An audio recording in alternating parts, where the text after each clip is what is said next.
আসসালামু আলাইকুম ওয়া রাহমাতুল্লাহ। কেমন আছেন আপনারা? অনেক দিন আগে আপনাদের সাথে দেখা হয়েছিল, তাই না? যে আল্লাহ তাআলা আমাদেরকে আবার মিলিত করে দিলেন, যিনি আমাদেরকে এত রাত পর্যন্ত কোরআন শুনবার মতো ধৈর্য দিলেন। যাদের ধৈর্য শেষ তারা কিন্তু উঠে গেছে, আর ভাল লাগে না, কত শুনবো। যিনি আমাদের ধৈর্য দিলেন, শোনার মতো, আসার মতো তৌফিক দিলেন, হসপিটালে রাখলেন না, অসুবিধায় রাখলেন না, বিপদে রাখলেন না, এই সবটুকুন তৌফিক কে দিয়েছেন? ভালো কে রেখেছেন? তাহলে আমরা সেই মনিবের দরবারে উচ্চ কণ্ঠে শুকরিয়া জানাই, কৃতজ্ঞতা জানাই, সবাই বলি আলহামদুলিল্লাহ। রাসূল মকবুল সাল্লাল্লাহু আলাইহি ওয়াসাল্লামের প্রতি দরুদ এবং সালাম পড়ি, সবাই বলি সাল্লাল্লাহু আলাইহি ওয়াসাল্লাম। সব শহীদদের জন্য আমরা দোয়া করি, যুগে যুগে ইসলাম বিজয়ের জন্য যারা যখন যেভাবে জীবন দিয়েছেন, সব শহীদদেরকে আল্লাহ পাক যেন জান্নাতের উচ্চ মাকাম দিয়ে দেয়, সবাই বলে আমিন। আমার মুসলমান ভাইয়েরা, আমি আপনাদের সম্মুখে কুরআনুল কারীমের সূরা আশ-শুরা এর একখানা আয়াতে কারিমার অংশ বিশেষ তেলাওয়াত করেছি। সূরার নাম হচ্ছে সূরা আশ-শুরা। এই সূরার এই আয়াতটিকে সামনে রেখে আমি আপনাদের সম্মুখে কিছু কথা বলতে চাই, আমার হেদায়েতের জন্য, আপনাদের হেদায়েতের জন্য। আল্লাহ পাক আমাকে বলবার, আপনাদেরকে শোনার, সবাইকে আমল করার তৌফিক দান করুন, সবাই বলে আমিন। আমি একেবারে সময় মেপে কথা বলা মানুষ, আপনারা মোটেও বিরক্ত হবেন না ইনশাআল্লাহ। নির্দিষ্ট সময়ের আগেই আলোচনা শেষ হয়ে যাবে। কমিটি আমাকে স্লিপ দিয়ে, হুজুর একটু থামেন এবার, এটা বলবার মতো এত অপেক্ষা আমি করি না। এজন্য যারা দাঁড়িয়ে আছেন বসে পড়ুন এবং অপ্রাসঙ্গিক কথা না টেনে সরাসরি কোরআন সুন্নাহ থেকে সহিহ কিছু কথা বলবার জন্য চেষ্টা করব। আশা করি আমাদের সবার জীবনের কথাগুলো পাথেয় হবে। আল্লাহ তাআলা কবুল করুন, আমিন। পেছনের ভাইরা কি আমার সাথে রাগ করে আছেন? বিরক্ত হয়ে গেছেন আমার উপরে? একটু বসে কোরআন শুনুন, আপনাদের ভালো লাগবে। আল্লাহ তৌফিক দান করুন। শেষ পর্যন্ত আমাকে আপনারা একটু জবাব দিয়ে সহযোগিতা করবেন। সূরার নাম হচ্ছে সূরা আশ-শুরা। কি নাম? পেছনের ভাইরাও বলতে হবে কি নাম। মনে করছেন হুজুর ডাকাত থেকে আনছে, হাদিয়া তোফা তো সব হুজুর পাবে, হুজুর বকবক করুক, আমরা বসে আছি, এটা কিন্তু চলবে না। নাম দিবেন তাফসির মাহফিল, তাইলে ওয়াজ মাহফিল নাম দিবেন, জিকিরের হালকা নাম দিবেন। তাফসির মাহফিল নাম দিলে কথা বলতে হবে, শুনতে হবে, জবাব দিতে হবে। জীবাণু যাবে না, বাদাম খাওয়া যাবে না, উঠা বসা করা যাবে না, এগুলা বন্ধ। রাগ করছেন? তাহলে জবাব দেন। সূরার নাম কি বলছে? সূরা আশ-শুরা। শুরা মানে হলো পরামর্শ করা। কি করা? বুঝেন আমার কথা? পরামর্শ করা। কুরআনুল কারীমের এটি 42তম সূরা। কততম? 42। 42তম সূরা, 13তম আয়াত। তাহলে সূরার নাম সূরা। সূরা অর্থ পরামর্শ করা। 42তম সূরা, 13তম আয়াত। মুখস্থ হয়েছে? কথা বলে না, হয়েছে? নাম বলেন, সূরার নাম কি? কয় নাম্বার সূরা? অর্থ কি? পরামর্শ করা। কত নাম্বার আয়াত? বেকায়দায় পড়ছে, কি হুজুর দাওয়াত দিয়ে আনছে। আমার মুসলমান ভাইরা, এই যে আপনাদের সম্মুখে আমি আয়াত তিলাওয়াত করলাম, এটার নামকরণ করেছে কে? নাকি আপনাদের এমপি সাহেব? আওয়ামী লীগ বিএনপির নেতারা নামকরণ করেছে? সাবেক স্বৈরাচার নামকরণ করছে? আল্লাহ পাকের কোরআনুল কারীমের উপরে হাত দেওয়ার ক্ষমতা এই জমিনে কারোর আছে নাকি? আল্লাহ তাআলা নামকরণ করলেন সূরা আশ-শুরা। বোঝা যায় আল্লাহর নামকরণ অবশ্যই সুন্দর। আল্লাহর নামকরণ কখনো অসুন্দর হয়ে পারে না। এই নামকরণের মধ্যে আমাদের জন্য অনেক মেসেজ আছে। সবচাইতে মোদ্দা কথা হলো, খেয়াল রাখবেন, জ্ঞানী মানুষেরা আমরা জানি কথা কম বলে, আর যাদের কাম কাজ নাই, দোকানে দোকানে আড্ডা মেরে বলে যে ঘুরে সারাদিন, যারা এরকম আড্ডা মেরে মেরে চলে, ওই সমস্ত লোকেরা সারাদিন বক বক করে, ঠিক কিনা? জ্ঞানী মানুষদের সময়ের দাম আছে, এরা কথা বলে কম, তবে কম কথার ভিতরে অর্থ বেশি থাকে। আল্লাহ রাব্বুল আলামিন হইল আহকামুল হাকিমিন, সব জ্ঞানের জ্ঞানী। যিনি জ্ঞান দান করেন, জ্ঞানের মালিক যিনি, তার চাইতে জ্ঞানী কথা আর কেউ বলতে পারে না। কখনো কখনো আপনারা লক্ষ্য করবেন অনেক বক্তার ওয়াজ আপনারা বুঝেন না, কিন্তু আমরা বুঝি। মনে কষ্ট নিন না, সবার কথা বলছি না, একেবারে আম পাবলিক যারা, এরা এমনও বক্তা আছে বাংলাদেশে, স্কলার আছে, এরা আমাদের মতো ওয়াজ করে না, আর ওয়াজ করলেও জনগণ শোনে না, কারণ জনগণ বুঝে না। তাদের ওয়াজগুলো আলেমদের জন্য, পাবলিকের জন্য নয়। তাহলে বোঝা গেল বন্ধু, যারা দামি কথা বলে এরা কথা কম বলে, তবে কথার ভিতরে অর্থ বেশি থাকে। যেই কথা ছোট কিন্তু অর্থ বড়, ওইটা বুঝার জন্য বাদাম খাইতে খাইতে শুনলে আপনি বুঝবেন না, জিমাইতে জিমাইতে শুনলে আপনি বুঝবেন না, গভীর মনোযোগ দিয়ে শুনতে হবে। আল্লাহ রাব্বুল আলামিনের এই কালাম এমন এক কিতাব, এটার একটা শব্দের ভিতরে কত অর্থ, কত ব্যাখ্যা, কত শিক্ষা আছে। গোটা দুনিয়ার সব মানুষ মিলে যদি এটা নিয়ে অ্যানালাইসিস করতেই থাকে কিয়ামত পর্যন্ত একটা শব্দের ব্যাখ্যা কেউ কোনোদিন করে শেষ করতে পারবে না। তাহলে ওই কালামের কথা শোনার জন্য, বুঝার জন্য মনোযোগিতা কম দরকার না বেশি? আল্লাহ তাআলা নামকরণ করলেন সূরা আশ-শূরা, মানে পরামর্শ করা। এখানে পরামর্শের গুরুত্ব আল্লাহ পাক এই সূরা দিয়ে আমাদের বুঝাইলেন। এই সূরাটা পরামর্শ শব্দটার উপরে আল্লাহ তাআলা নাজিল করেন নাই, তবে এটা একটা সিম্বলিক নেম। এই নেম আমাদেরকে বুঝায়, এই শব্দটা নিয়ে ভাবো, এই শব্দটা নিয়ে চিন্তা করো। আর আল্লাহ তাআলা কোরআনুল কারীমের অন্য আয়াতের মধ্যে বলেন, ওয়া আমরুহুম শুরা বাইনাহুম, তোমরা একে অপরের সাথে পরামর্শ করে কাজ করো। আর পরামর্শ করে কাজ করা এটা আমার নবীর সুন্নাত। নবী সাল্লাল্লাহু আলাইহি ওয়াসাল্লামের চাইতে সাহাবায়ে কেরাম জ্ঞানী বেশি ছিল, বিষয়টা এরকম নয়। কিন্তু সাহাবায়ে কেরামের সাথে পরামর্শ করে আমার নবী কাজ করেছেন। এর দ্বারা বোঝা যায় নবী জ্ঞানী, এই কথা সত্য, তারপরও সাহাবীদের সাথে পরামর্শ করেছেন। এটা আল্লাহ পাকের শেখানো সুন্নাত, এটাই হলো নিয়ম।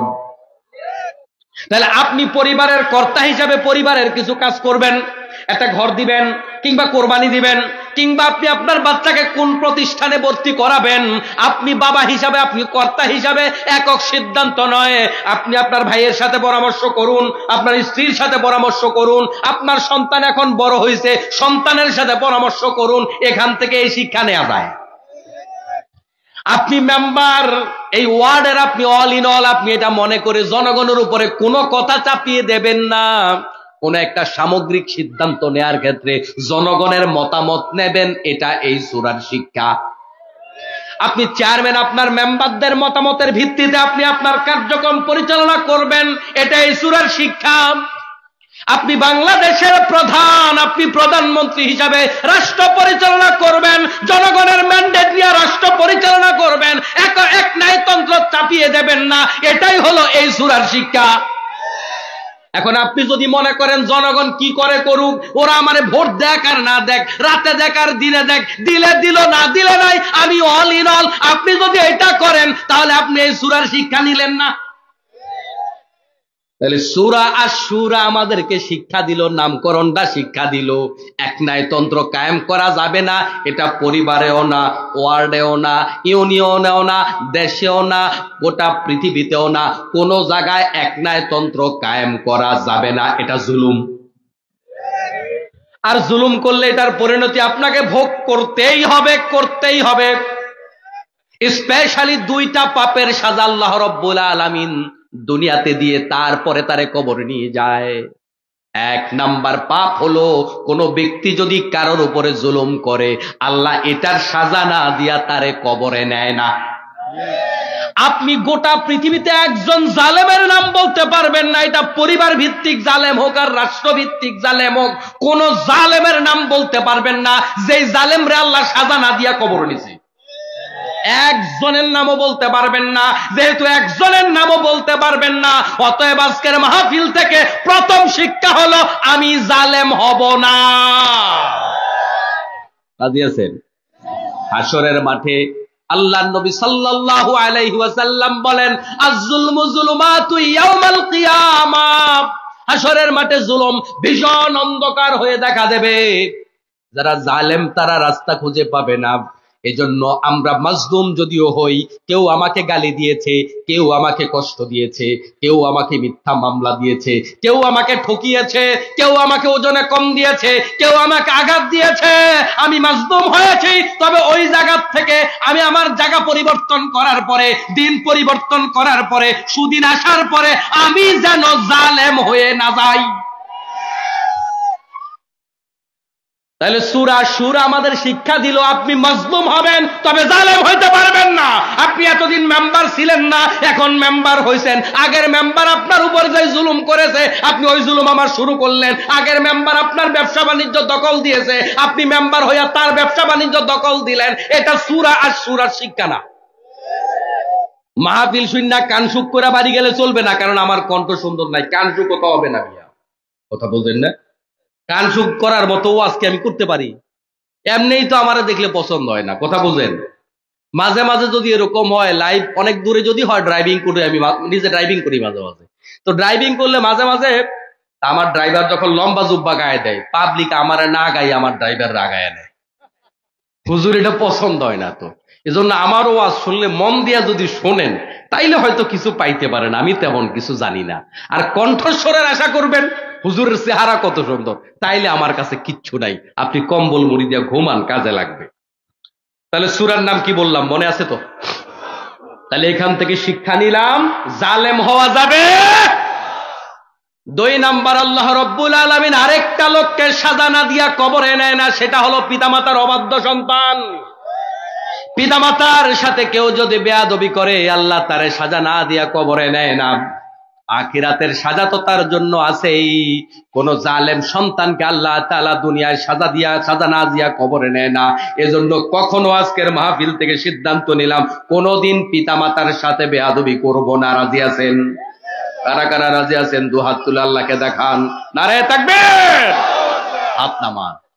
পিতামাতা যখন বুড়া হয়ে যায়, তখন একটু কথা পাল্টা উল্টা পাল্টা করার সম্ভাবনা আছে না নাই? এক কথা 5 বার জিজ্ঞেস করার সম্ভাবনা আছে না নাই? এখন আপনি বললেন বুড়া খালি খ্যাটখ্যাট করে এক কথা 10 বার জিগায়। আপনি চোখ বন্ধ করে আপনার নিজের সন্তানটার দিকে তাকান তো, আপনার সন্তানটা 5 মিনিটে এক কথা 10 বার জিগায়। আপনি একবারের জন্য বিরক্ত হলেন না কেন সে আপনারে 5 বার জিজ্ঞেস করে?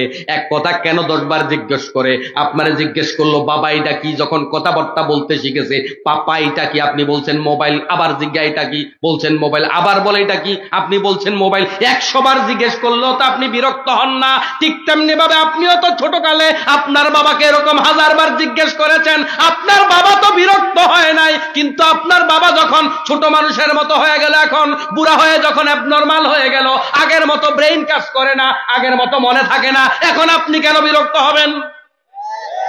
এজন্য বাবা মা আপনারে 2-1টা উল্টা পাল্টা কথা বলবে, 2-1টা গালিও দিলে দিতে পারে, 2-1টা বকাও দিলে দিতে পারে, এক কথা 10 বার জিজ্ঞেস করতে পারে। এটা অস্বাভাবিক মনে করা যাবে না। মনে রাখবেন এটাই স্বাভাবিক। আপনি যে বুড়া হইলে এমনটা করবেন না, এটা কে জানে? আপনি বলতে পারবেন যে আপনি বুড়া হইলে এরকম করবেন না? তাহলে আপনি যদি আপনার পিতামাতার কথা শুনে বিরক্ত হন, মনে রাখবেন আপনার কথা শুনেও আপনার সন্তান বিরক্ত হওয়ার সম্ভাবনা। আল্লাহ রাব্বুল আলামিন এই সূরার আয়াতের মধ্যে ঐতিহাসিক কিছু আদেশ আমাদের জন্য করছেন। ঐতিহাসিক আদেশ কেন বললাম শুনুন। আল্লাহ তাআলা আমাদেরকে হাজার হাজার আদেশ করেছেন, আল্লাহর নবী আমাদেরকে লাখো লাখো আদেশ করেছেন, কিন্তু ঐতিহাসিক আদেশ এই কারণে বললাম, আল্লাহ তাআলা একেবারে পৃথিবীর ইতিহাস টেনে টেনে খুব গুরুত্বপূর্ণ কিছু পয়গাম্বরের নাম বলে এই সূরার মধ্যে আল্লাহ তাআলা বলছেন ওই পয়গাম্বরদের জন্য এই আদেশটা বাধ্যতামূলক ছিল। নবী হে, আপনার জন্য এই আদেশটা বাধ্যতামূলক। এর দ্বারা বোঝা যায় এই আদেশের গুরুত্ব কম না বেশি? শেষ পর্যন্ত শুনে যাবেন। আমারে তালাক দিয়ে কেউ যাবেন? শারা'a লাকুম মিনাদ-দীন, আল্লাহ তাআলা বললেন তোমাদের জন্য দ্বীনকে আল্লাহ তাআলা বিধিবদ্ধ করে দিয়েছেন, দ্বীনকে আল্লাহ তাআলা আমাদের জন্য নির্ধারণ করে দিয়েছেন। আল্লাযী মা শারা'a লাকুম মিনাদ-দীনি মা ওয়াসসা বিহি নূহা, যেই দিনটার ব্যাপার আল্লাহ তাআলা নূহ আলাইহিস সালাতু ওয়াস সালামকে ওসিয়ত করেছিলেন, ওয়াল্লাযী আওহাইনা ইলাইকা, ওই ব্যাপারে হে নবী আপনাকে আমি আল্লাহ তাআলা ওহী করেছি। আপনাকে এখন যে ব্যাপারে ওয়াজ করছি আমি আল্লাহ তাআলা, এই ব্যাপারে নূহ আলাইহিস সালামকেও ওয়াজ করেছিলাম। আর কাকে করেছিলাম? ওয়া মা ওয়াসাইনা বিহি ইব্রাহিম, শুধু নূহ নয়, ইব্রাহিম আলাইহিস সালামকে একই ব্যাপারে কথা বলেছিলাম।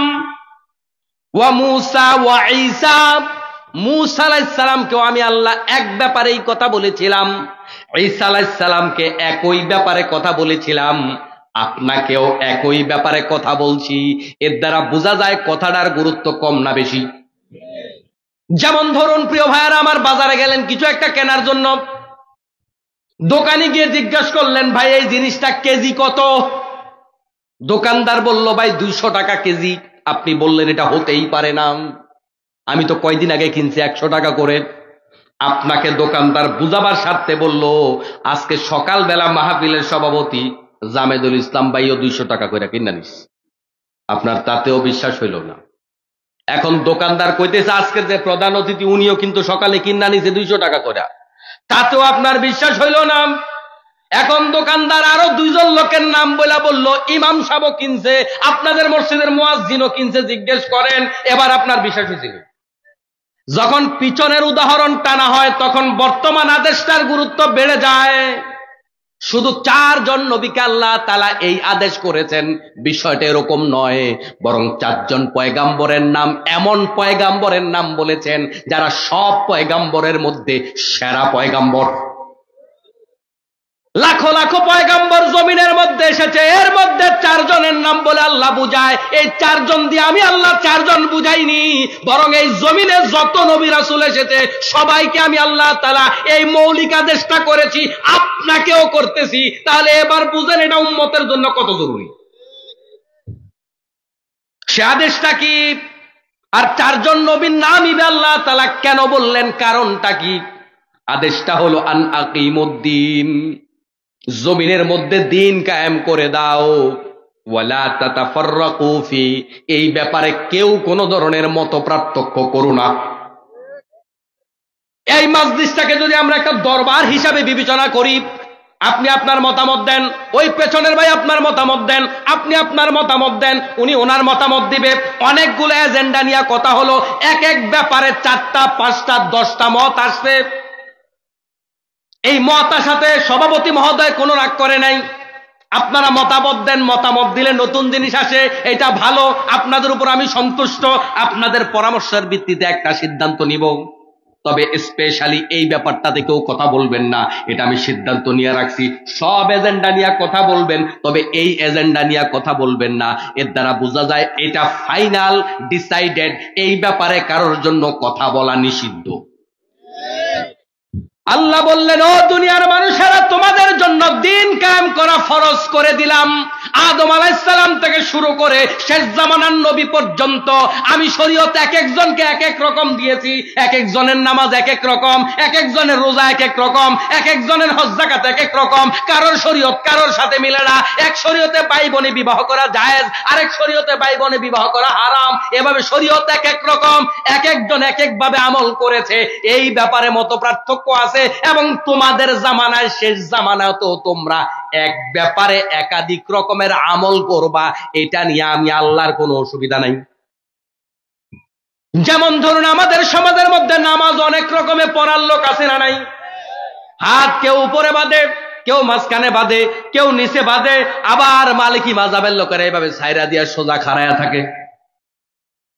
কাবা শরীফে দেখেছি কত রকমের হাত মানুষ বাঁধে, 4 রকম 5 রকমের হাত বাঁধে। ইমাম সাহেব কোনোদিনও কয় নাই যে আপনার নামাজ হয় নাই, আপনারটা হয় নাই, আপনার ঈমান গেছে, আপনার আকীদা গেছে, এরকম কথা কাবার কোন ইমামকে বলতে শুনি নাই। তাহলে নামাজ কি এক রকমের শুদ্ধ না অনেক রকমের শুদ্ধ? একজনে হাদিস দিয়া প্রমাণ করার চেষ্টা করছে মুনাজাত করা সুন্নাত, মুনাজাত করার ফজিলত বেশি, মুনাজাতের মাধ্যমে আল্লাহরে পাওয়া যায়। আরেকজনে কোরআন হাদিস দিয়া প্রমাণ করার চেষ্টা করছে এটা করা বিদআত, এটা করা যাবে না। মতামত আছে, কোনো অসুবিধা নাই, মতামত থাকতেই পারে, কোনো সমস্যাই নাই। আমি একটা উদাহরণ দেই আপনাদেরকে কথা বোঝাবার জন্য। রাসূল সাল্লাল্লাহু আলাইহি ওয়াসাল্লাম বনু কুরাইজা অভিযানে যাওয়ার জন্য সাহাবীদেরকে আদেশ করলেন। মনোযোগিতা আছে? কোথায় যাওয়ার জন্য? বনু কুরাইজা অভিযান, যুদ্ধে যাবে। সাহাবায়ে কেরামকে আদেশ করলেন বনু কুরাইজায় গিয়া সবাই আসরের নামাজ পড়বা। কিন্তু যেতে যেতে আসরের নামাজের সময় প্রায় শেষ। একদল সাহাবী বললেন আসরের নামাজ পড়তে হবে, কারণ নামাজ ওয়াক্ত মতো আদায় করা ফরজ। আর একদল সাহাবী বলল রাসূলের আদেশ শোনা ফরজ, রাসূল বলেছে সেখানে আসরের নামাজ পড়ার কথা, রাসূল জেনে বুঝেই বলেছে, অতএব নামাজ থাকলে থাক, গেলে যাক, ওখানে গিয়াই আসরের নামাজ পড়ব। মত কি একটা হইছে না দুইটা হইছে?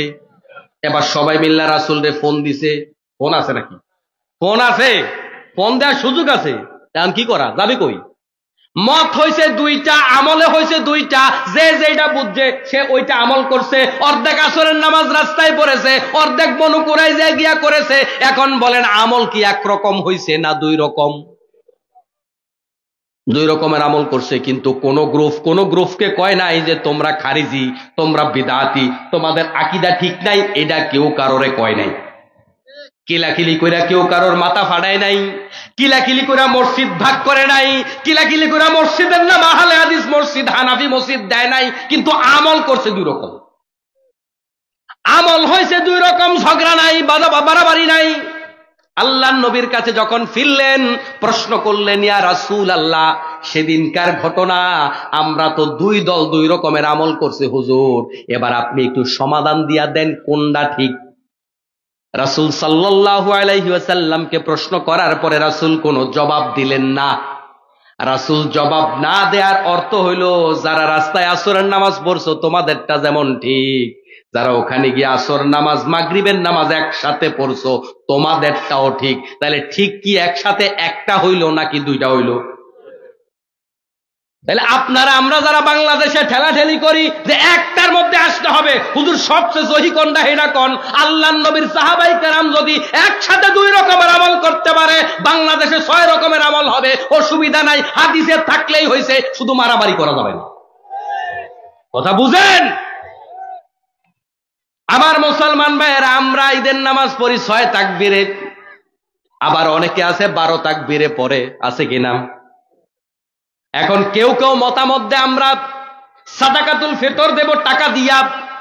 হাদিস, ইতিহাস, সাহাবায়ে কেরামের আমল টেনে প্রমাণ করে যে টাকা দিয়া দেয়াটাই বেশি যৌক্তিক। আরেক দল হাদিস টেনে, ইতিহাস টেনে প্রমাণ করে যে না, খাদ্য দিয়া দেয়াটাই বেশি যৌক্তিক। আমল কি একরকম হইল না দুই রকম হইল? আমরা যে এগুলা নিয়ে ঠেলাঠেলি করব, এটা কি আল্লাহর রাসূল জানে না? তো জানলে আগে সমাধান হয় নাই কেন? এর দ্বারা বোঝা যায় বন্ধু, দুই রকম আমল হওয়া মোটেও দোষের কিছু নয়। দুই রকমের মত হবে, এটা স্বাভাবিক, বরং এটা ভালো। কেন ভালো? খেয়াল করুন, শরীয়তের অনেক ব্যাপার আছে, এক রকম নয়, দুই রকম নয়, 3-4 রকমের মত হাদিসের মধ্যে পাওয়া যায়। যে ব্যাপারটাতে 3-4 রকমের মত আছে, এখন আপনি যদি বলেন হুজুর এটারে একটা বানাইয়া দেন, তাহলে আমি বাধ্য হয়ে বাকি 3টা হাদিস ডিলিট করা লাগে। করলাই কিনা? কিন্তু 4টা মাযহাব থাকার কারণে 4 মাযহাব 4টা হাদিস আমল করলো, আল্লাহর নবীর সবগুলা হাদিসের আমল হয়ে গেল। সুবহানাল্লাহ। তা আপনি পজিটিভ চিন্তা করেন না, এটা তো ভালো কাজ হয়েছে, না হয়তো আপনি রাসূলের 3টা হাদিস বাদ দেয়া লাগতো। কথা বুঝেন? আর চিন্তাটা পজিটিভ করেন, দুনিয়াটা সুন্দর। আমার মুসলমান ভাইয়ের, আল্লাহ রাব্বুল আলামিন জানে দুনিয়ার মানুষেরা আমলের ভিন্নতা তাদের ভিতরে থাকবে। এজন্য আল্লাহ তাআলা বলেন, ও দুনিয়ার মানুষেরা, আন আকিমুদ্দিন ওয়া লা তাতাফাররাকু ফি, দ্বীনের ব্যাপারে মতপার্থক্য করা যাবে না। তার মানে নামাজ নিয়ে মতপার্থক্য চলবে, রোজা নিয়ে মতপার্থক্য চলবে, সুন্নাত নিয়ে মতপার্থক্য চলবে, মুস্তাহাব নিয়ে মতপার্থক্য চলবে, দাড়ি টুপি নিয়ে মতপার্থক্য চলবে, পাগড়ি নিয়ে মতপার্থক্য চলবে। কিন্তু এই জমিনে আল্লাহর বিধান লাগবে। এই ব্যাপারে আপনি আওয়ামী লীগ হতে পারেন, বিএনপি হতে পারেন, জাতীয় পার্টি হতে পারেন, জামাত ইসলামী হতে পারেন, আহলে হাদিস হতে পারেন, তাবলীগ জামাত হতে পারেন, কিন্তু জমিন আল্লাহর, এই জমিনটা আল্লাহর বিধান দিয়ে চালানো লাগবে। এই ব্যাপারে কোনো মন্তব্য করা, কথা বলা, বিরোধিতা করা সকল মুসলমানের জন্য রব্বুল আলামিন চিরতরে হারাম করেছে।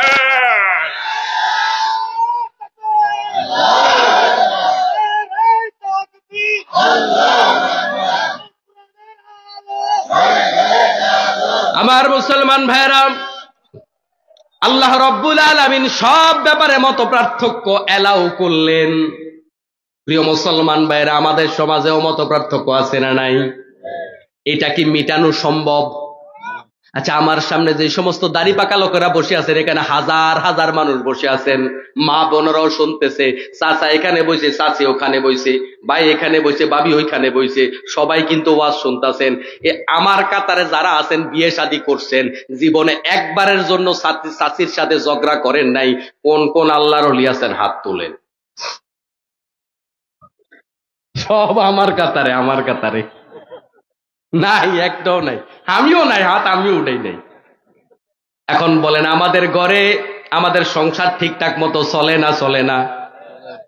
ঝগড়া করি ঠিক, সংসারও আছে ঠিক, ঝগড়াও চলবে, সংসারও চলবে। যত ঝগড়া তত ভালোবাসা। আমার মুসলমান ভাইয়েরা, এটারে আপনি মীমাংসা করে আনতে পারবেন না। ঠিক তেমনি ভাবে মানুষ আছে যেখানে ঝামেলা আছে, সেখানে মতের ভিন্নতা আছে, সেখানে চিন্তার ভিন্নতা আছে, সেখানে আমি একরকম বললাম, আপনি আরেক রকম শুনেছেন। এই শোনাটা তো দোষের কিছু নয়, শুনতেই পারেন। আমি একটা কথা বলেছি, দুই ছাত্র দুই রকম বুঝেছে, এটা হতেই পারে। আমি কইছি আব্বাস, হেতে হুনছে গাব গাছ, হইতে পারেনি?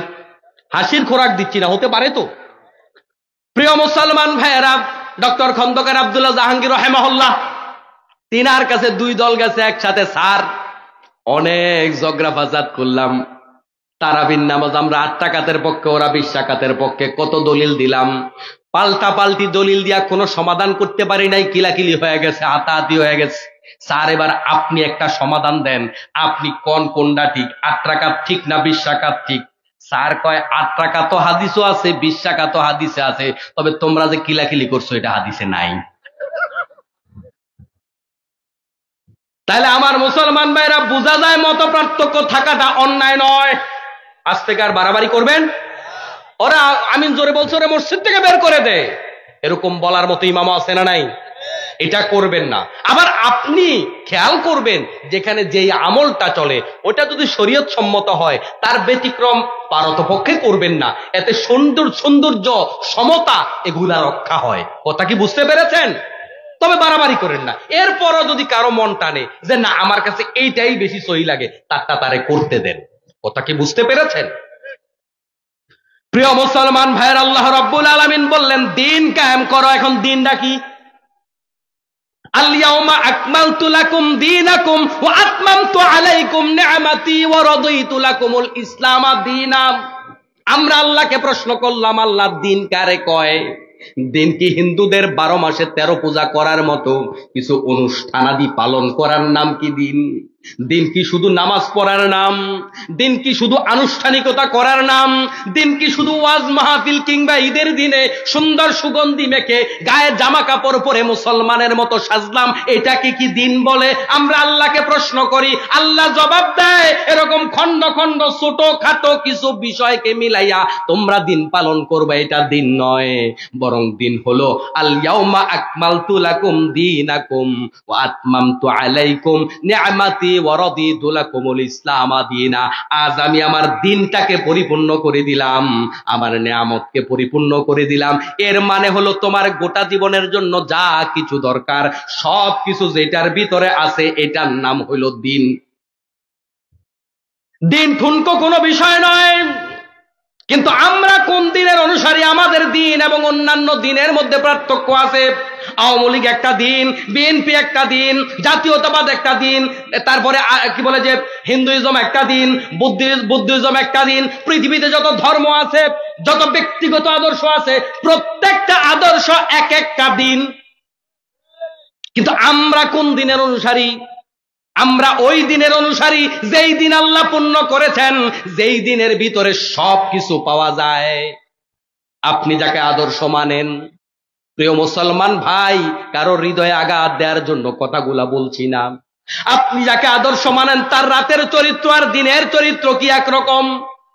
আপনি যাকে আদর্শ মানেন, আপনি কি বলতে পারবেন তিনি কখনো মিথ্যা কথা বলেনি? আপনি যাকে আদর্শ মানেন, আপনি কি বলতে পারবেন তিনি কখনো কাউকে ধোঁকা দেয়নি? আপনি যাকে আদর্শ মানেন, আপনি কি বলতে পারেন তার চরিত্র 100% ভালো? এটা কি আপনি বলতে পারেন?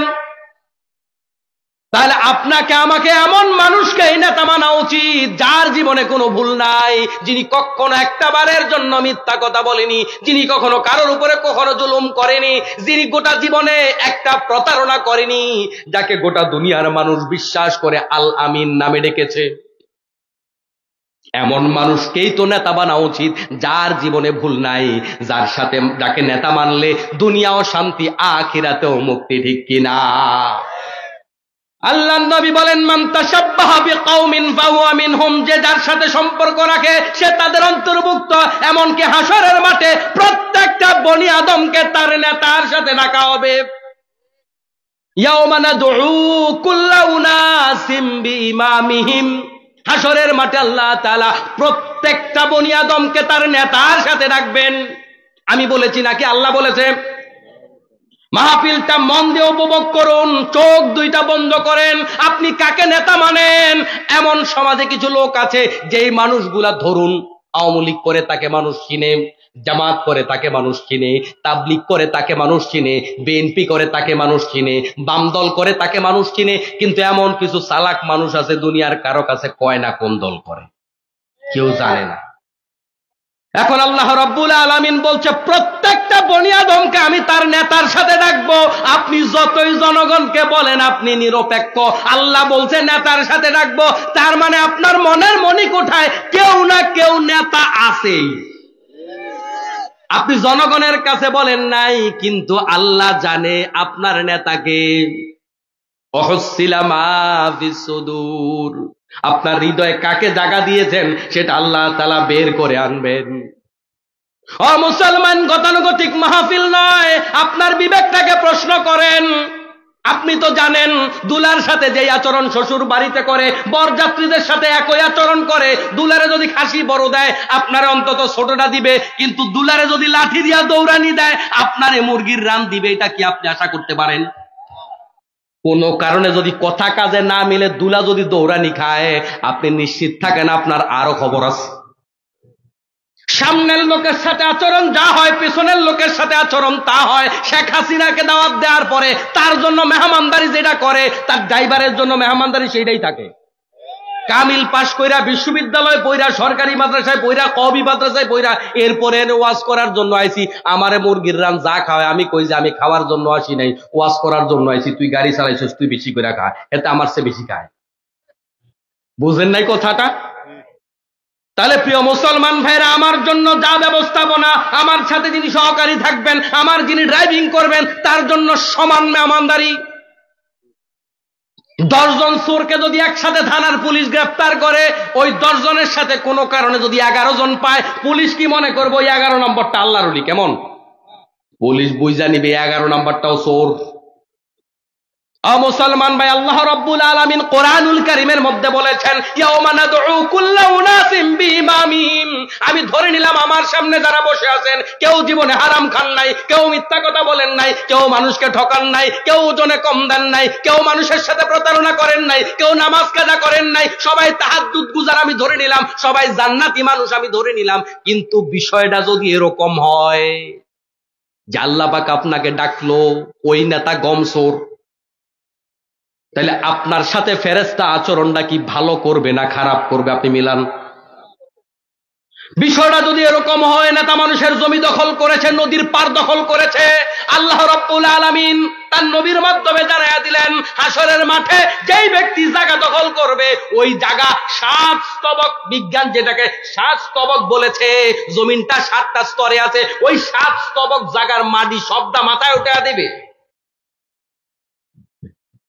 বিশাল বড় পাহাড়ের মতো, পর্বতের মতো মাটি নিয়ে যেই নেতা হাসরের মাঠে উঠবে, আপনার মাথায় তাহাজ্জুদ নামাজ আছে, তার মাথায় আছে আলুর বস্তা, তার মাথায় আছে তেলের ড্রাম, তার মাথায় আছে কাবিখা, তার মাথায় আছে সরকারি চাল, তার মাথায় আছে ডাল, তার মাথায় আছে সরকারি গরু ছাগল, তার মাথায় আছে মসজিদের জেনারেটর চুরি করছে, আছে না? আপনি কেমনে নিবেন, কেমনে পারবেন সেটা আল্লাহই জানে। কিন্তু আল্লাহর নবী তো আমাদেরকে বুঝায় গেছে, শোনায় গেছে, আপনি যা চুরি করবেন সেটা মাথায় থাকবে। মাথায় আপনার মাথায় আছে নামাজ, আপনার মাথায় রোজা, আপনার মুখে দাড়ি আছে, নেতার মুখে দাড়ি দাড়ি নাই, আপনার মাথায় টুপি আছে, নেতা নামাজের বিরুদ্ধে কথা বলে, আপনি নামাজি মানুষ, কারোর হক মেরে খান না, নেতা হাজার কোটি টাকা সুইস ব্যাংকে পাচার করেছে। ও মুসলমান ভাই, আজকের মাহফিল থেকে নিজের বিবেককে প্রশ্ন করেন, তার সাথে যদি আপনাকে আল্লাহ তাআলা ডাকে যে অমুক চোর এবং তার কর্মীরা আসো, আপনার ইজ্জত কি কোটি কোটি মানুষের সামনে থাকবে? এজন্য আজকের মাহফিল থেকে সিদ্ধান্ত নেন, যদি কাউকে ভালোবাসেন, মনের মণিকুঠায় যদি কাউকে জায়গা দেন, তাহলে নবীর আদর্শে যিনি আদর্শিত, নবীর আদর্শ যিনি মেনে চলবেন, যাকে দেখলে মুসলমানের মতো মনে হয়, যাকে দেখলে মায়া লাগে, যাকে দেখলে আল্লাহর কথা মনে হয়, যাকে দেখলে নবীর কথা মনে হয়, এমন লোককে হৃদয়ের মণিকুঠায় জায়গা দিতে হবে। নাইলে ধরা খাওয়ার সম্ভাবনা আছে না নাই? আয়াত কি বলে? বানায়া বলছি নাকি? ধরা খাওয়ার সম্ভাবনা 100%। আমার মুসলমান ভাইরা, আল্লাহ রাব্বুল আলামিন বললেন, আন আকিমুদ্দিন ওয়ালা তাতাফাররাকু, দিন কায়েম করো। এখন দিন কত বড়, আপনার জীবন যত বড়, এই পৃথিবী যত বড়, দিন তার চাইতেও বড়। এই দিনের ভিতরে আপনাকে পরিপূর্ণ ঢুকে যেতে হবে, গোটা জীবন ঢুকাতে হবে। আপনি থাকবেন যেখানে, দিন থাকবে সেখানে। আপনি টয়লেটে থাকবেন, সেখানেও দিন নিয়ে যেতে হবে। পাকঘরে থাকবেন, সেখানে দিন নিয়ে যেতে হবে। খেতে খামারে কাজ করতে যাবেন, সেখানে দিন নিয়ে যেতে হবে। স্ত্রীর সাথে একান্তে মিলিত হবেন, একেবারে পার্সোনাল লাইফে যাবেন, সেখানেও দিন নিয়ে যেতে হবে। আপনি নাপাক অবস্থায় আছেন, ওই নাপাক অবস্থায় আপনাকে দিন ধরে রাখতে হবে। টয়লেটে গেলে যদি দিন নিয়ে যেতে হয়, নখ কাটতে যদি দিন দিয়া কাটতে হয়, এক গ্লাস পানি খাইতে যদি দিন দিয়া পানি খাইতে হয়, থুতু ফেলতে যদি দিন দিয়া থুতু ফেলতে হয়, তাহলে এই দুনিয়া পরিচালনা করতে হবে দিন দিয়া না দিন ছাড়া? নবী সাল্লাল্লাহু আলাইহি ওয়াসাল্লাম মক্কায় 13 বছর দাওয়াতি কাজ করলেন। মক্কার মানুষগুলাকে ভালো বানাইতে পারলেন না, তবে একটা বেজ তৈরি করেছেন, নেতৃত্বের বেজ। ওই নেতৃত্বের বেজ নিয়ে মদিনায় চলে গেলেন। মদিনা সনদের মাধ্যমে মদিনাকে সুরক্ষিত করলেন।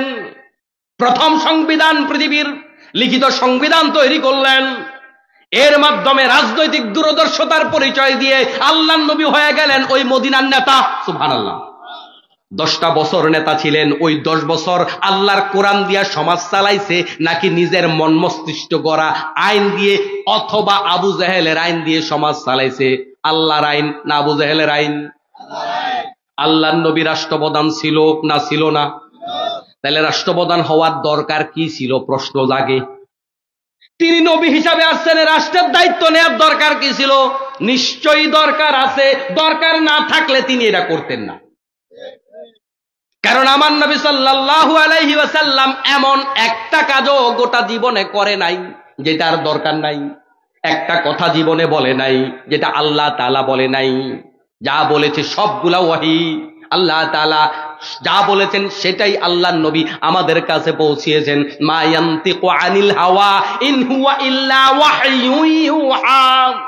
আমার নবী কোনো কথা বলে না, যা বলে সবগুলা ওয়াহি। তাহলে আমার নবী যে রাষ্ট্রপ্রধান হইল, আল্লাহর কোরআন দিয়া সমাজটা চালাইলো, এটা কি আল্লাহর ইচ্ছায় না নবীর মন গড়া? কার ইচ্ছায়? যদি আল্লাহর ইচ্ছায় হয়ে থাকে, এই যে গোটা সমাজটা কোরআন দিয়া চালাইলো, এটাকেই বলে দিন কায়েম। আল্লাহ তাআলা বললেন, ও নবী, আমি আপনাকে বলতেছি শোনেন।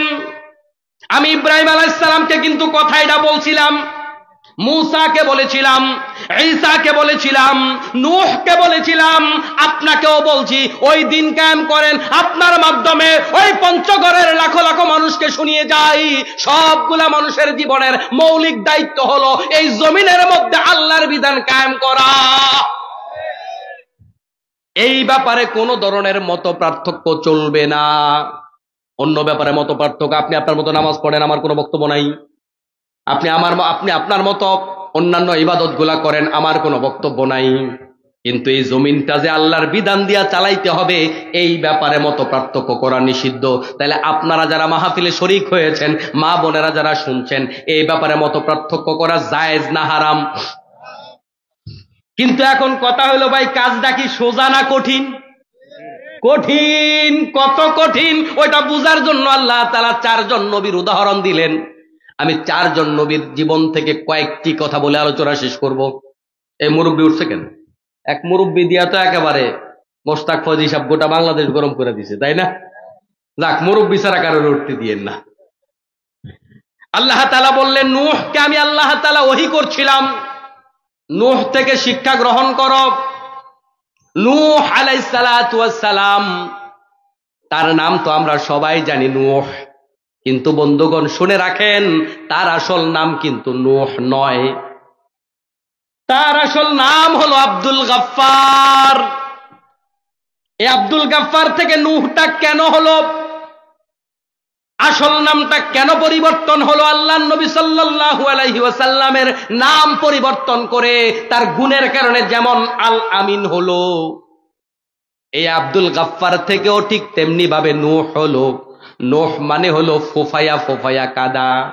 বাচ্চাদেরকে বেশি পিটাইলে কিংবা বেশি আদরের বাচ্চাদেরকে যখন যিনি বেশি আদর করে তখন বেশি ধমক দেয়, তখন দেখবেন একেবারে ফোফায়া ফোফায়া কাঁদে আর কান্না থামে না, আছে কিনা? এই নূহ শব্দের অর্থ হলো ফুফিয়ে ফুফিয়ে কাদা। আমাদের বাংলাদেশে কয়দিন আগেও একটা স্লোগান খুব চলেছে, একটা একটা অমক ধরো, সকাল বিকাল নাস্তা করো। গেছেনি? নূহ আলাইহিস সালাতু ওয়াস সালামকে তার গোত্রের লোকেরা সকালে পিটাইতো, বিকালে পিটাইতো। সকালে তারে দিয়া নাস্তা করে, বিকালে তারে দিয়া নাস্তা করে, যেন তেন পিটানি নয়। সকালে পিটাইয়া তারে বস্তা দিয়া বেঁধে ওই পাহাড়ের পাদদেশে ফেলে আসে, আবার একটুখানি শরীর ভালো, আবার বিকালে দাওয়াতি কাজ করে, আবার বিকালে তারে পিটাইয়া সমাজ থেকে বের করে ওই পাহাড়ে নিয়ে ছেড়ে দিয়ে আসে, আবার তারপরের দিন সকালবেলা দাওয়াতি কাজ করে। এভাবে 1 বছর 2 বছর নয়, 950 বছর মাইর খাইছে আর দাওয়াতি কাজ করেছে, রাত দিন মাইর খাইছে আর রাত দিন চিল্লাইয়া চিল্লাইয়া কাঁদছে। আল্লাহ রব্বুল আলামিনের কাছে এই চিত্রটা এতটাই ভালো লেগেছে, এই ঘটনার প্রেক্ষিতেই ওই আব্দুল গাফফার হয়ে গেল নূহ। এটা সাধারণ কোনো ইতিহাস নয়, এটা হলো এক নির্যাতনের ইতিহাস। তার নামের ভিতরে একটা বিশাল নির্যাতন লুকানো আছে। 950 বছর মাইর খাইছে, সকাল সন্ধ্যা মাইর খাইছে, কিন্তু দাওয়াতি কাজ বন্ধ করে নাই, এই দিন কায়েমের কাজ বন্ধ করে নাই। তো নূহ আলাইহিস সালামের নাম আল্লাহ আপনারা কেন বলছে? খালি যে বলবেন আর মাহফিলে ঘুমাবেন এর জন্য আল্লাহ বুঝায়। ও বাংলার মুসলমানেরা শুনে রাখো, বাংলার জালেমরা যারা আছে তারা মুসলমান দাবি করবে, তারাও আল্লাহর আইন চাইবে না। আল্লাহর আইনের কথা বললে মুসলমান নামদারিরা বিরোধিতা করবে, তোমাকে জেলখানায় নিতে পারে, তোমাকে ফাঁসির কাস্টে নিতে পারে, তোমার উপর নির্যাতন করতে পারে, এরপরেও এই পথ ছাড়া যাবে না। কারণ নূহ আলাইহিস সালাম এই পথ ছাড়েনি, জান্নাত পেয়েছে। তুমি যদি এই নির্যাতন করে এই পথ ধরে রাখো, তোমার জন্য জান্নাত অবধারিত। তাহলে জান্নাত নির্যাতনের মধ্যে দিয়ে পাওয়া যায়, আরামায়েশের মধ্যে দিয়ে নয়। ও মুসলমান ভাইরা, নূহ আলাইহিস সালামের দাওয়াতে তারা নির্যাতন কেন করলো? প্রশ্ন। রাসূল সাল্লাল্লাহু আলাইহি ওয়াসাল্লামের উপরে নির্যাতন ছিল না ছিল না? এখন যদি আমি প্রশ্ন করি রাসূলের উপর কেন নির্যাতন হলো? নামাজের জন্য না, রোজার জন্য না, হজের জন্য না, যাকাতের জন্য না, এগুলার জন্য রাসূলের শত্রু আবু জাহেল হয় নাই, বরং আবু জাহেলের গোষ্ঠী আল্লাহর নবীর কাছে প্রস্তাব দিছে, বাড়িতে গিয়া কোরআন শরীফ খুলে সূরা কাফিরুন নাজিলের প্রেক্ষাপটটা পড়ে নেবেন। আবু জাহেলের গোষ্ঠী কইছে, ও মুহাম্মদ, বহু মারামারি ঠেলাঠেলি কিলাকিলি করছি, এবার আসো, তুমি কয়দিন আমাদের পূজা করো, আমরা কয়দিন নামাজ পড়ি। জানুয়ারি মাস তুমি আমাদের পূজা করো, ফেব্রুয়ারি মাসে আমরা রোজা রাখবো। তার মানে বোঝা গেল আবু জাহেলের সাথে আল্লাহর নবীর নামাজের দ্বন্দ্ব ছিল না, জিকিরের দ্বন্দ্ব ছিল না, হজের দ্বন্দ্ব তো মোটেই ছিল না। কারণ আবু জাহেল নিজেই হাজী সাহেব। আবু জাহেল হাজী না? আবু জাহেল তো হজ করছে, আবু জাহেল তো হাজী। তাহলে হজের জন্য তো আল্লাহর নবীর সাথে দ্বন্দ্ব হয় নাই। কেন দ্বন্দ্ব হয়েছে আপনারা জানেন? ঘটনা শোনেন কেন দ্বন্দ্ব হয়েছে। একটা মজার ঘটনা। আবু জাহেল এরকম রাজ সিংহাসনে বসে আছে, কাছের একজন কর্মী এসে কয়, হুজুর একটা কথা কইতাম। কি কথা? কও। আচ্ছা আপনি বলেন তো দেখি, মুহাম্মদের ব্যাপারে আপনার ধারণা কি? আবু জাহেল কয়, এই ব্যাপারে মন্তব্য করা যাবে না, অসুবিধা আছে। আখনাস ইবনে শুরাইক বলল, নেতাজি আমি আর আপনি ছাড়া এখানে কেউ নাই, কানে কানে কইয়া হালান। আবু জাহেল কয়, শোনো, আমার ভাতিজার যে চরিত্র, আমার ভাতিজা যদি নবী না হয় তাহলে বেটা নবী হবেটাকে 100%। আমার ভাতিজা মুহাম্মদ আল্লাহ নবী। সুবহানাল্লাহ বলেন। বলতেছে কে? কে বলতেছে? আল্লাহ নবীর বন্ধুরা শত্রু।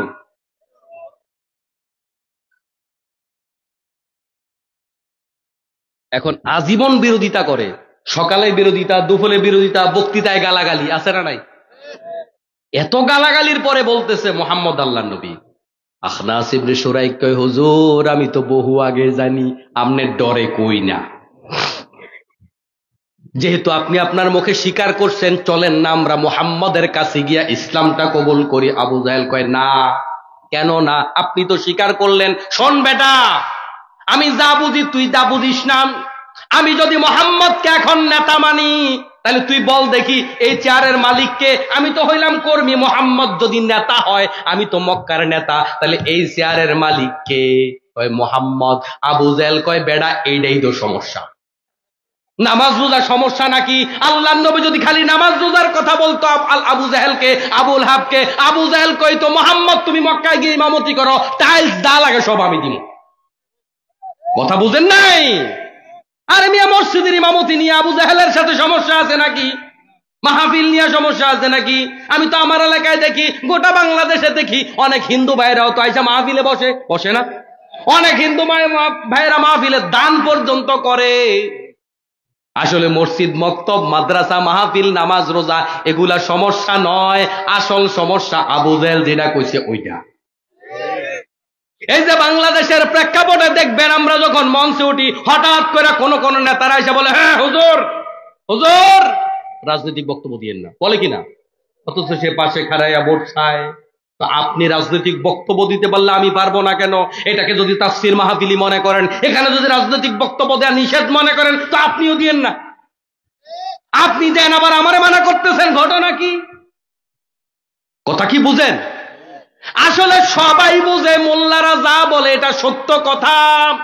তাহলে মোল্লার বিরোধিতা কেন করে হইল একটা কারণে, আস-সারিকু ওয়াস-সারিকাতু ফাকতাউ আইদিয়াহুমা, তোমরা চোর আর সুন্নি ধরে ধরে হাত কেটে দাও।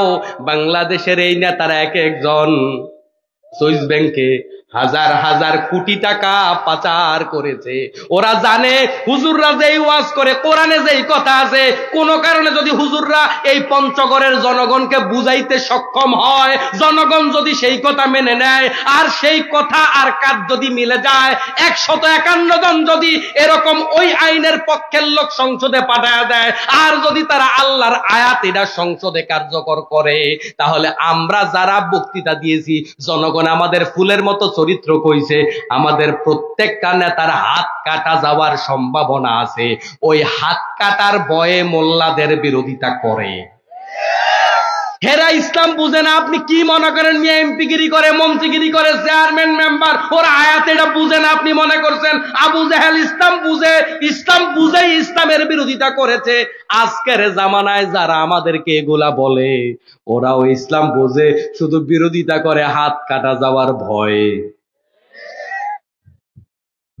আমার মুসলমান ভাইয়ের, আল্লাহ রাব্বুল আলামিনের পরে ইব্রাহিম আলাইহিস সালামের নাম বললেন। ও বাংলার মুসলমানেরা, এই আয়াতের তাফসীর যদি শুনতে হয়, এই আয়াতের ওয়াজ যদি শুনতে হয়, ইব্রাহিম আলাইহিস সালামের জীবনী পড়ো। কি ছিল ইব্রাহিম আলাইহিস সালামের জীবনীতে? ইব্রাহিম আলাইহিস সালামকে আল্লাহ তাআলা একটা দুইটা নয়, শত শত পরীক্ষা করেছেন। আল্লাহ তাআলা এত পরীক্ষা করলেন, ইব্রাহিমকে এত কষ্ট দিলেন, ইব্রাহিম আলাইহিস সালাম প্রত্যেকটা পরীক্ষায় উন্নীত হয়েছেন। কোন পরীক্ষায় 100-90 পায় নাই, প্রত্যেকটা পরীক্ষায় 100-100 পেয়েছে। কত কঠিন পরীক্ষা! ইন্নী আরা ফিল মানামি আন্নী আযবাহুকা, ও ইসমাইল, আমি স্বপ্নে দেখছি তোমারে জবাই করি। ইসমাইল আলাইহিস সালাম কি কয়? ও আমার কলিজার টুকরা বাবা, ও আমার সম্মানিত বাবা, আপনি আল্লাহ পাকের পক্ষ থেকে যেই ব্যাপারে আদিষ্ট হয়েছেন, সে আদেশ আপনি পালন করুন। সাতাজিদুনি ইনশাআল্লাহু মিনাস সাবিরিন, আমি পালিয়ে যাব না, আমি শুয়ে থাকবো, আমাকে বেঁধে জবাই করা লাগবে না। আপনাকে আল্লাহ কইছে জবাই করতে, আপনি জবাই করেন। যেমন বাবা তেমন ছেলে। পরীক্ষা কি সোজা না কঠিন? আপনি একটু শীত বেশি লাগলে মাহফিল থেকে উঠা যান, আপনার ইমান কদ্দুর। আর ওখানে বাবারে বলছে ছেলেরও জবাই করতে, বাবা জবাই করতে বলছে, ছেলেকে আমি রেডি আছি, বাধাও লাগবে না। আল্লাহু আকবার বলবেন না? ইব্রাহিম আলাইহিস সালামকে আগুনে ফেলে দেওয়া হয়েছে। এগুলা গল্প নয়, এগুলা ঘুম পাড়ানো গল্প নয়, এগুলা দিয়ে ইব্রাহিম আলাইহিস সালামের সন্তান আমরা যারা আছি, আমরা কার সন্তান? ইব্রাহিম আলাইহিস সালাম আমাদের মুসলিম জাতির পিতা, আমাদের সন্তানদেরকে শিক্ষা দেয়, ও দুনিয়ার মুসলমানেরা, তোমাদের বাবা এই দিনের জন্য আগুনে ঝাঁপ দিছে, তোমাদের যদি আগুনে ঝাঁপ দেওয়া লাগে তাও দিবা, এরপরও আদর্শ ছাড়বা না, এটাই বাবার আদর্শ। এখন দিনের কাজ হয় দুই রকম, একটা হচ্ছে খেদমতে দিন, একটা হলো একামতে দিন। আপনি দিনের কিছু খেদমত করবেন, আপনার জন্য হাদিয়া তোহফা, গরু ঘোড়া মহিষ আসবে। কিন্তু একামতে দিনের কথা বলবেন, আপনার হাতে হ্যান্ডকাপ লাগার সম্ভাবনা থাকবে। দুইটাই দিনের কাজ, দুইটাই দিনের কাজ। একটা হচ্ছে খেদমতে দিন, আর একটা হচ্ছে একামতে দিন।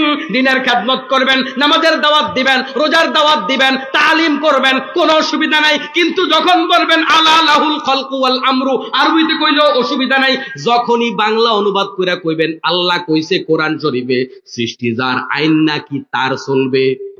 সভাপতি নগদ কয়, ইমাম সাহেব আপনি কালকের থেকে আর আইনের না, ঠিক কি না? ইমাম সাহেব কালকের থেকে আপনার আসার দরকার নেই। ইমাম সাহেব কি তার বাপের আয়াত পড়ছে না আল্লাহর আয়াত পড়ছে? বাংলাদেশে এমন জুলুমতন্ত্র কায়েম হয়েছে, ম্যাক্সিমাম মসজিদ গুলাতে জুলুম চলছে, সভাপতিরা, কমিটির লোকেরা ইমামকে চাকর বানিয়ে রাখছে। নামাজ তো আমাদের মোটেই হয় না, নামাজ হবে কেমনে? ইমাম ইমাম থাকতে হবে, ইমামকে চাকর বানাইলে তার পেছনে নামাজ হয় না। চাকর বানাই নাই, আমরা বানাই নাই। কি বিপদে পড়ছেন? 5 বছর আগে একবার দাওয়াত দিয়েছেন, এই ভুলটা আবার করছেন কি লেগে এই বছর? নাই লিখে আর এত গরম আওয়াজ শুনতেন, এত তিতা আওয়াজ শুনতেন, এই ভুল ভবিষ্যতে আর কইরেন না। আবার মুসলমান ভাইয়েরা, তাইলে একামতে দিনের কাজ করলে বিপদ আসার সম্ভাবনা আছে না নাই? কিন্তু শুধু খেদমতে দিনের কথা বলবেন, আপনার জন্য হাদিয়া তোহফা আসতেই থাকবে।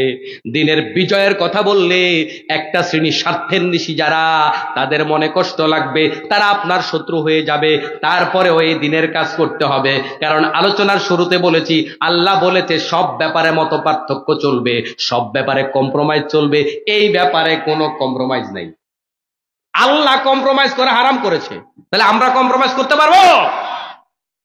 এরপর আল্লাহ রাব্বুল আলামিন মূসা আলাইহিস সালামের নাম বলছে। মূসা আলাইহিস সালামের ওয়াজ না করলে তো ওয়াজই হয় না। মূসা আলাইহিস সালামের দ্বন্দ্ব ফেরাউনের সাথে, দ্বন্দ্ব হইল দিন নিয়া কি নিয়া, নাকি জাগা জমি লইয়া? জাগা জমি লইয়া দ্বন্দ্ব নাই, জাগা দিবে না। হেতে কয় আনা রব্বুকুমুল আলা, আমি তো বড় খোদা, তোমরা কেডা? কারণ শরীরের মধ্যে যখন কারেন্ট বেশি থাকে, শরীরের মধ্যে পাওয়ার বেশি থাকে, তখন নিজের খোদা খোদা মনে হয়। কারণ তারে আল্লাহ তাআলা কখনো জ্বর দেয় নাই, সর্দি দেয় নাই, কাশি দেয় নাই, অসুস্থতা দেয় নাই, টাকা দিছে, পয়সা দিছে, সুখ একটু বেশি দিছে। এরপরে কয় 41 সালের আগে আর নামতাম না। আল্লাহ কয় যেটি পাক করছস করে এগুলা খাওয়া। যারা তাদের চলতি পথে আল্লাহ পাকের জান্নাতের সুঘ্রাণ পায়, তাদের কাছে মৃত্যু পরোয়ানার কোনো মূল্য নাই।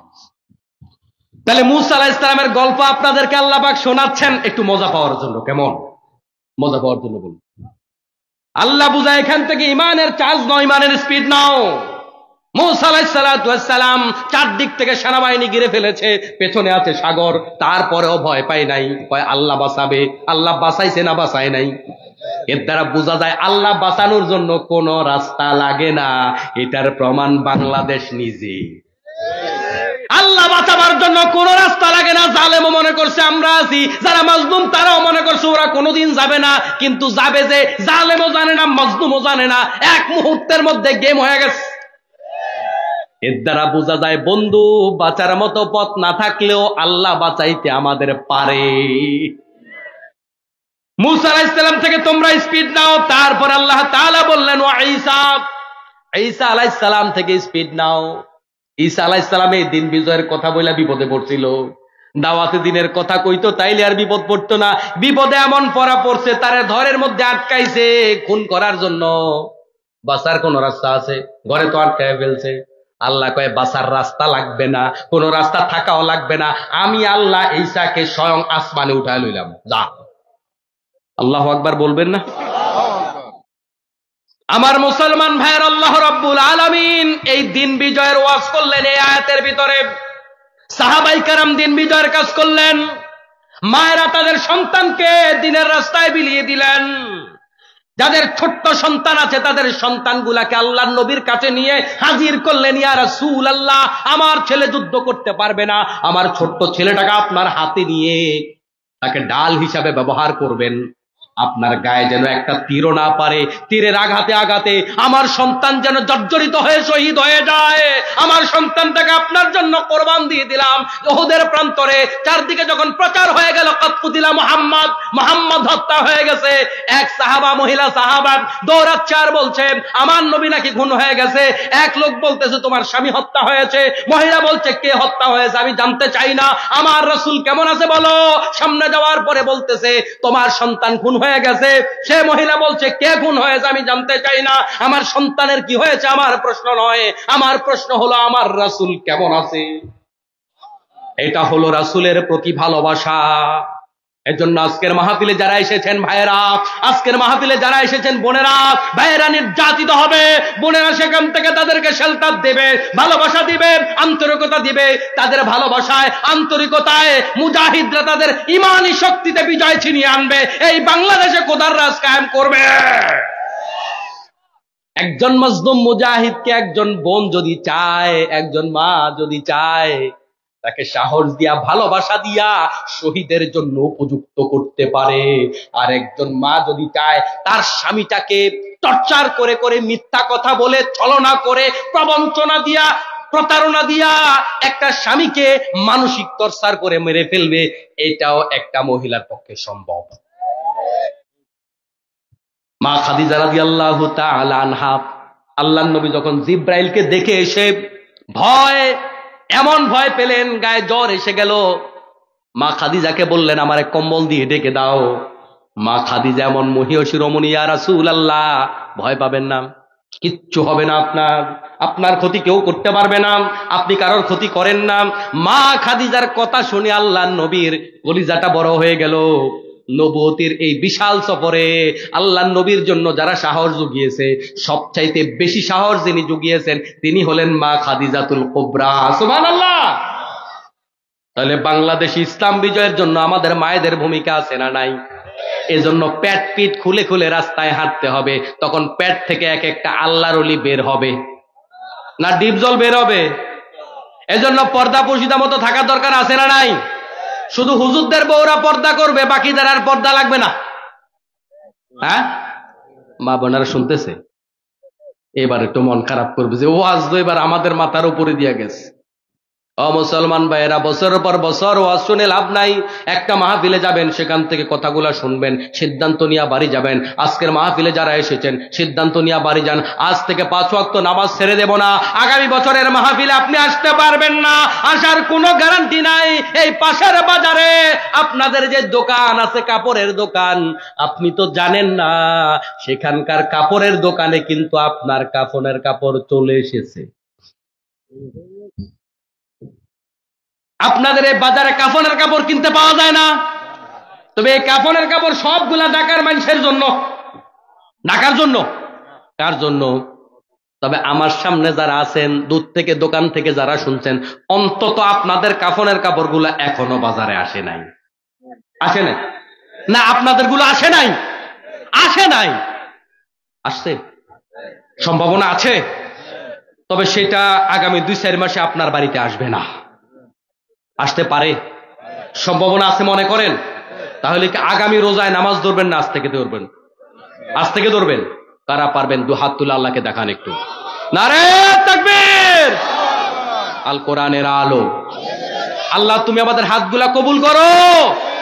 ও মুসলমান ভাইয়েরা, বাধ্য হয়ে হাত তুলছেন, বিষয়টা এরকম মনে করেন না সুযোগ পাবেন না তো।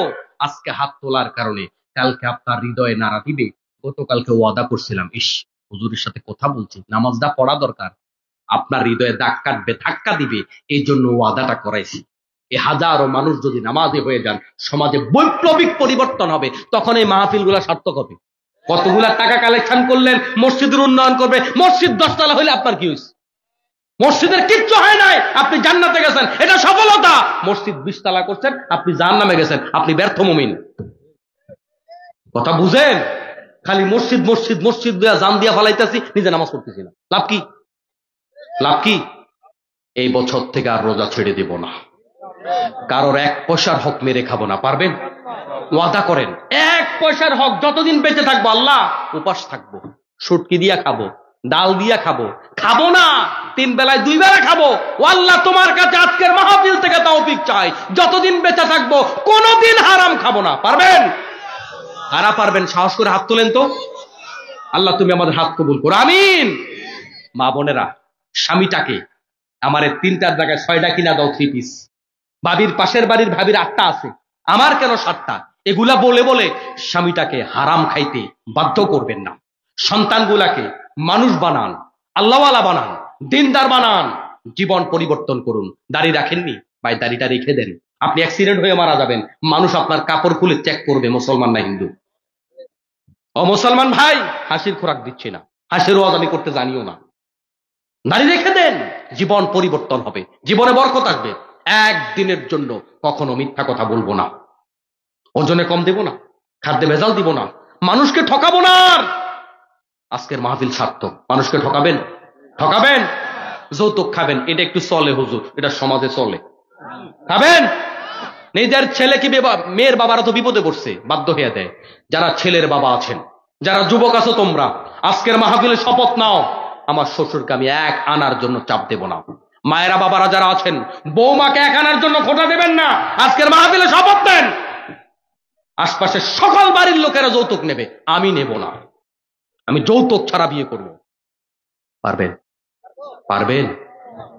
দেখছেন কত আস্তে করে। পারবেন? আল্লাহ তাআলা তোমার এই গোলামগুলো অনেকগুলো ওয়াদা করেছে, আল্লাহ তুমি আমাদের ওয়াদাগুলা পালন করার তৌফিক দাও, আমিন। আজকের এই মাহফিলটা যেন সার্থক হয়, এই কথাগুলা পালন করে আমি সহ যেন, আমি ক্ষুদ্র গুনাহগার গোলাম, আপনাদের সাথে যেন একই জান্নাতে থাকতে পারি। আল্লাহ তুমি তৌফিক দাও। হাদা মা ইনদি ওয়াল ইলমু ইনদাল্লাহি আলাইহি তাওয়াক্কালতু ওয়া ইলাইহি উনীব। আসসালামু আলাইকুম ওয়া রাহমাতুল্লাহি ওয়া বারাকাতুহু।